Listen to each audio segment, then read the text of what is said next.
नमस्कार दोस्तों, हमारी YouTube फैमिली को हमारे पहली बार नए ब्लॉग में स्वागत है। मुझे ब्लॉग बनाना नहीं आता, फिर मैं पहली बार बना रही हूँ। दोस्तों, हम यूपी के हैं और हम रहते हैं अहमदाबाद में और हमारा गांव है प्रतापगढ़ और हमारी शादी हुई है सुल्तानपुर और हम रहते हैं गुजरात में अपने हस्बैंड के साथ। तो दोस्तों, हम 1 साल से YouTube पे वीडियो बना रहे हैं, पर मेरे को ज़्यादा जानकारी नहीं थी, तो हमारा वीडियो पे सब्सक्राइबर 1 साल तक बढ़े ही नहीं। 1 साल जब बीता, दोबारा से अभी से मेरे सब्सक्राइबर बढ़ रहे हैं। उनका बहुत बहुत धन्यवाद। हमारे 300 सब्सक्राइबर हैं, उन लोगों का बहुत बहुत धन्यवाद। माता रानी उनकी हर मनोकामना पूरी करें। दोस्तों, और फिर हम शहर में रहते हैं तो हमारे हस्बैंड दूध लाते हैं और दूध लाते हैं तो फिर हम क्या करते हैं, दूध 1 लीटर लाते हैं तो हम सुबह गर्म करते हैं, गर्म करके रख देते हैं फ्रिज में। गर्म घी में थोड़ा पानी डाल के रख देते हैं, फ्रिज में रख देते हैं, गर्म होता है। उसके बाद फिर हम सुबह इसमें जो मलाई ऊपर रहती है उस मलाई को निकाल लेते हैं, निकाल के फ्रिज में रख देते हैं। फ्रिज में रख देते हैं, उसके बाद फिर इसमें जब 1 लोटा इसी से हो जाता है ना, तो फिर हम इसको बनाते हैं। इसमें से घी मान चलो 8 दिन में 1 पाउआ से ज्यादा घी निकल जाते। 1 पाउआ से ज्यादा घी तो अच्छा रहा थे। दूध भी खा लेते और घी भी हो जाता है। घी भी खा लेते हैं, दूध भी खा लेते हैं। उतने पैसे में दोनों वसूल हो जाता है। हम गांव के हैं, हम चाहे जहां भी रहें, शहर में रहें, कहीं भी रहें, लेकिन हमारा टैलेंट कोई नहीं छीन सकता। दोस्तों, हम अपने दिल की हाल बताते हैं। हम बहुत बीमार रहते हैं, अभी तो नहीं रहते, भोलेनाथ की कृपा से, इसलिए हम भोलेनाथ की बहुत पूजा करते हैं। भोलेनाथ की कृपा आप लोगों पर भी बनी रहे। भोलेनाथ ने हमारा बहुत दर्द, हमारा बहुत कष्ट काटा। कोरोना का जब समय आया था तो हमको डेंगू हो गया था। क्योंकि मैं दिल की बहुत कमजोर हूँ, बहुत डरती हूँ, तो मेरे को डेंगू हो गया था। डेंगू में मेरे प्लेटलेट्स एकदम कम हो गए थे। मेरे को खून की पलटी होने लगी थी।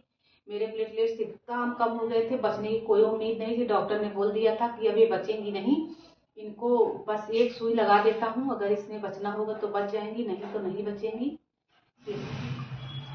तो भगवान की कृपा से बच गई, आप लोगों की दुआ से मैं बच तो गई। लेकिन मेरे वो 14 पाउच व्हाइट वाले ब्लड नहीं होते, वो चढ़ाए गए थे। मैं बच तो गई, ठीक हो गई, बच गई, घर पे आ गई। लेकिन फिर 1 महीने बाद मेरे को ऐसी दिक्कत चालू हुई। मेरे प्लेटलेट्स कम ही रहते थे। मैं बीमार रहने लगी। 1 साल तक मैं परेशान ही रहने लगी। फिर हमारे प्लेटलेट्स बनने बहुत कम हो गए। फिर मुझे को बहुत दिक्कत होती थी, मैं चल भी नहीं पाती थी। मेरे को बहुत कमजोरी होती थी, बहुत दिक्कत होती थी। बहुत दवा कराई, मेरे को कोई फायदा नहीं हुआ। फिर डॉक्टर ने मेरे को कैंसर की जांच लिखी। जब मेरे को कैंसर की जांच लिखी तो मैं क्या बताऊं, इतना रोई। इतनी ही उम्र में मेरे को बहुत सारे दिक्कत झेलने पड़े हैं। फिर जांच लिख दिया हमारे बोन मैरो की जांच। हमारा भाई आया, मेरा भाई छोटा है फिर भी बहुत मानता है। फिर मेरा भाई आया, मेरे को लेके गया गाँव लेके गया। इलाहाबाद में मेरे को दिखाया, डॉक्टर ने देखते ही बोल दिया, अरे इनके तो शरीर में सारी कमियां हो गई हैं, इनके सारी चीज तो खराब होने की कगार पे आते हैं। अब लेके आ रहे हो डॉक्टर, इलाहाबाद के डॉक्टर बहुत डांटने लगे। फिर मेरी बोन मैरो की जांच हुई, डॉक्टर की जांच हुई। फिर हमारे यहाँ हनुमान, मेरा भाई हनुमान जी की बहुत पूजा करता है। फिर उन्होंने 3 दिन में रिपोर्ट आनी थी मेरे कैंसर की। 3 दिन तक हमारे भाई ने हनुमान जी को 24 घंटे दिया जले हमारे, जब तक हमारी रिपोर्ट आ नहीं गई।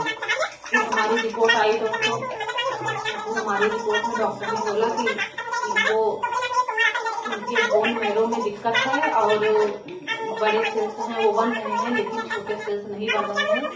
दवा दे दी बहुत सारी, और मैं इलाहाबाद की दवा खाई हो गई। डॉक्टर मैं अहमदाबाद में रहती थी, तो मेरे को अहमदाबाद में लेके मेरे हस्बैंड आए। फिर ले गए, सब लोग बोले एक अच्छे डॉक्टर हैं, कैंसर के डॉक्टर हैं, उनको ले जाओ दिखाओ। सारे ब्लड के डॉक्टर हैं और उनकी फीस बहुत महंगी, उनकी चार्ज बहुत महंगा है और उनका 1000 रुपए